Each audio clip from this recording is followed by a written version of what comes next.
జై శ్రీరామ్ అందరికీ నమస్కారం. వెల్కమ్ టు న్యూస్ అఖండ. నేను మీ కస్తూరి శ్రీధర్. మిత్రులారా, మీకు అందరికీ తెలిసే ఉంటుంది, నరేంద్ర మోడీ గారు ప్రధానిగా ప్రమాణ స్వీకారం చేసే వరకు మన దేశంలో ఉన్నటువంటి రక్షణ వ్యవస్థలు చాలా అధ్వానంగా ఉన్నాయి. మనం చాలా అంటే చాలా వరకు చెప్పాలంటే 95% పైనే మనం ఏది అవసరమైనా కూడా విదేశాల నుంచే దిగుమతి చేసుకుంటా ఉన్నాం. ఇది ఈ రక్షణ రంగ పరికరాలు, ఈ ఆయుధాలన్నీ కూడా. అలాంటిది నరేంద్ర మోడీ గారు ప్రధానిగా ప్రమాణ స్వీకారం చేసిన తరువాత ఇప్పుడు మనం మేక్ ఇన్ ఇండియా, ఆత్మ నిర్భర్ భారత్ ద్వారా స్వదేశంగానే ఎన్నో రక్షణ రంగ ఉత్పత్తులన్నీ కూడా డెవలప్ చేస్తున్నాం. మన దేశంలో తయారైనటువంటి ఆయుధాలను మన సైన్యానికి, మన వాళ్ళకి ఇవ్వడమే కాకుండా మన విదేశాలకు కూడా ఎగుమతి చేసే స్థాయికి ఎదిగినాం అనమాట. చూడండి, ఇప్పుడు దీనికి సంబంధించినటువంటి ఒక అద్భుతమైన న్యూస్ అయితే తీసుకొచ్చిన న్యూస్ మాత్రం నెక్స్ట్ లెవెల్లో ఉంటుంది. ఓకేనా?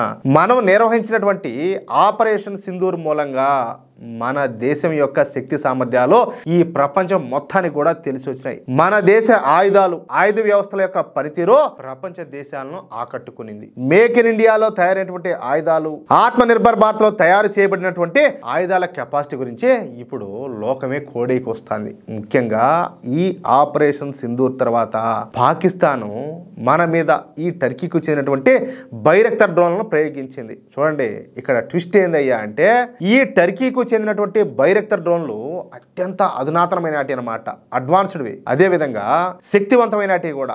ఇప్పటి వరకు 6 దేశాలు ఈ టర్కీకి చెందినటువంటి బైరక్తర్ డ్రోన్లను అయితే ఉపయోగించినాయి. ఈ 6 దేశాలలో కూడా ఈ బైరక్తర్ డ్రోన్లు సక్సెస్ అయినాయి, సక్సెస్ఫుల్ గా పనిచేసినాయి. అంటే ఈ డ్రోన్లు 100% విజయవంతమైనాయి అన్నమాట. కానీ మన భారతదేశం విషయానికి వచ్చేసరికి ఈ టర్కీకి చెందినటువంటి బైరక్తర్ డ్రోన్లు తుస్సమని అట్టర్ ఫ్లాప్ అయిపోయినాయి.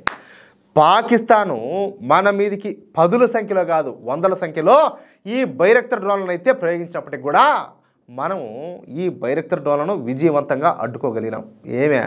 బొచ్చు కూడా బేకలేకపోయినాయి. అది కూడా మనం స్వదేశీయంగా తయారు చేసుకున్నటువంటి ఆకాశ్ గగనతల రక్షణ వ్యవస్థలతో వీటిని ధ్వంసం చేయడం ఇక్కడ విశేషం అన్నమాట. అర్థమవుతుందా? ఈ డ్రోన్లు గాలిలో 45 కిలోమీటర్ల దూరంలో ఉండగానే 45 కిలోమీటర్ల దూరంలో మన ఆకాశ్ ఎయిర్ డిఫెన్స్ సిస్టమ్స్ ఈ డ్రోన్లను అడ్డుకుని నాశనం చేసి పారేశాయి. దీంతో మన ఆకాశ్ గగనతల రక్షణ వ్యవస్థలకు మంచి డిమాండ్ ఏర్పడింది. అలాగే బ్రహ్మోస్ క్రూయిజ్ మిసైల్స్, మన బ్రహ్మోస్ క్రూయిజ్ మిసైల్స్ లో ఏ ఒక్క దానిని కూడా ఈ పాకిస్తాన్ అయితే పసిగట్టలేకపోయింది. కేవలం 16 బ్రహ్మోస్ క్రూయిజ్ మిసైల్స్ ను ఉపయోగించి మనం 11 పాకిస్తాన్ ఎయిర్ బేస్ లను ధ్వంసం చేసి పారమొత్తినాం. మాలు కూడా కాదు. అలాగే సూసైడ్ డ్రోన్లు, వీటిని కామికాజీ డ్రోన్లు అని కూడా అంటారు. మనము ఈ సూసైడ్ డ్రోన్లతోనే పాకిస్తాన్ లో ఉన్నటువంటి చైనాకు చెందిన ఈ గగనతల రక్షణ వ్యవస్థలను ధ్వంసం చేసేసినాం. అలాగే ఈ ఉగ్రవాద దేశమైనటువంటి పాకిస్తాన్ కు చెందినటువంటి కమాండ్ కంట్రోల్ వ్యవస్థలు కూడా భస్మీపట్నం చేసినాం. 100% యాక్యురసీతో మన కామికాజీ డ్రోన్లో పనిచేసినాయి. చూడండి ఎంత గొప్ప విషయం అంటే, ప్రతిదీ సక్సెస్.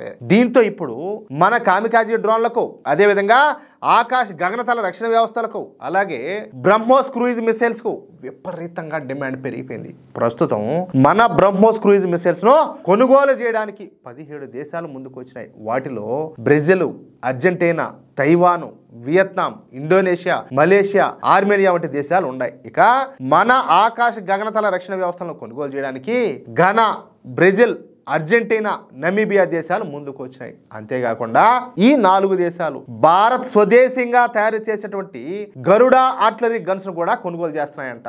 మన భారత ఫోర్జ్ అభివృద్ధి చేసినటువంటి ఈ గరుడ 105 V2 ఫిరంగి వ్యవస్థ ఇప్పుడు అంతర్జాతీయంగా వార్తల్లో నిలబడింది. దీనికి ప్రత్యేకత కూడా ఉండాలి. ఇందుకు ఆ ప్రత్యేకత ఏంటంటే, ఈ ఫిరంగిని విమానం నుంచి ఈ పారా డ్రాప్ చేయొచ్చన్నమాట. తద్వారా దీనిని కొన్ని నిమిషాల్లోనే క్లిష్ట ప్రాంతాల్లో కూడా మోహరించే వెసులుబాటు ఈ ఫిరంగులకు ఉన్నది. అదే దీని స్పెషాలిటీ. ఎక్కడికైనా కూడా ఇమీడియట్లీ పంపించేయచ్చు అనమాట. అలాగే దీనిని 360 degrees లో ఆ ఆయుధాన్ని ప్రయోగించే వెసులుబాటు కూడా ఉండాలి. దీన్ని ఒక ఆల్ టెరైన్ వాహనం పైన అమర్చడం వల్ల వేగంగా ఒక ప్రదేశం నుంచి మరొక ప్రదేశానికి కూడా దీన్ని సులభంగా తరలించవచ్చు. అందుకే మన భారతదేశ రక్షణ వ్యవస్థలకు, అదేవిధంగా ఆయుధాలకు ప్రపంచవ్యాప్తంగా మార్కెట్ను కల్పించడానికే ఇప్పుడు మోడీ గారు 5 దేశాల్లో పర్యటిస్తున్నారు. ఈ క్రమంలో బ్రెజిల్తో మన ప్రధాని మోడీ గారు అతి పెద్ద రక్షణ ఒప్పందాన్ని అయితే చేసుకున్నారు. అలాగే అర్జెంటీనాతో కూడా కొన్ని రకాల రక్షణ ఒప్పందాలు చేసుకొని ఉన్నారంట.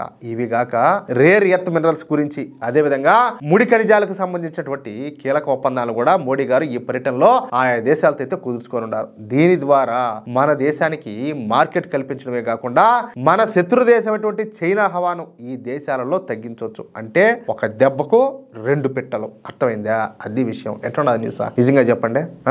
అది సూపర్ గా ఉంది కదా మిత్రులారా. ఈ న్యూస్ కనుక మీకు నచ్చినట్లయితే ఖచ్చితంగా ఈ న్యూస్ నలుగురికి షేర్ చేయండి. అదే విధంగా ప్రతి ఒక్కరు కూడా మీ యొక్క అమూల్యమైనటువంటి అభిప్రాయాలను స్పష్టంగా కామెంట్ రూపంలో తెలియజేయండి. ఇంకో విషయం ఏంటంటే, ఇంతవరకు మీరు గనక మన ఛానల్ ను సబ్స్క్రైబ్ చేసుకున్నట్లయితే ప్రతి ఒక్కరు కూడా మన ఛానల్ ను సబ్స్క్రైబ్ చేసుకోండి, సపోర్ట్ చేయండి ప్లీజ్. జై శ్రీరామ్, జై హింద్.